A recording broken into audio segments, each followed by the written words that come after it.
Est-ce que la proposition de Laurent Wauquiez a une chance d'aboutir dans le contexte parlementaire actuel? Dans le contexte, en effet, ça paraît délicat, d'autant que dans le calendrier parlementaire, il n'y a absolument aucune fenêtre affichée par le patron de la droite à l'Assemblée nationale. Alors peut-être dans leur niche, vous savez, la niche parlementaire, c'est dédié à chaque groupe, début janvier 2026. Mais à cette heure, il n'y a pas de confirmation du fait que cette proposition de loi serait étudiée à ce moment-là.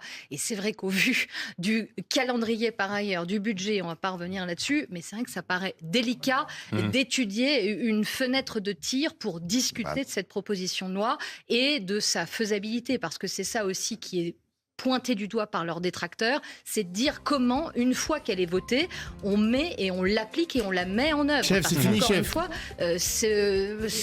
dans la pratique, c'est très compliqué à mettre. Et d'ailleurs, Jordan Bardella, patron du Rassemblement national, qui souhaite l'interdire purement et simplement dans l'espace public, confronté à cette question, concédait lui-même que c'était plus... Merci de toujours réfléchir pour les femmes comme on n'est pas capable de le faire par nous-mêmes. Non mais franchement, je vous le dis les gars, pour 2027, il faudra être accroché parce que non seulement il y a la présidentielle, mais il y a aussi les législatives derrière. Et supposons que la droite, extrême droite, a la majorité absolue pour voter les lois, donc l'Assemblée nationale, ça va être une ligne droite, les gars, pour des lois islamophobes, littéralement.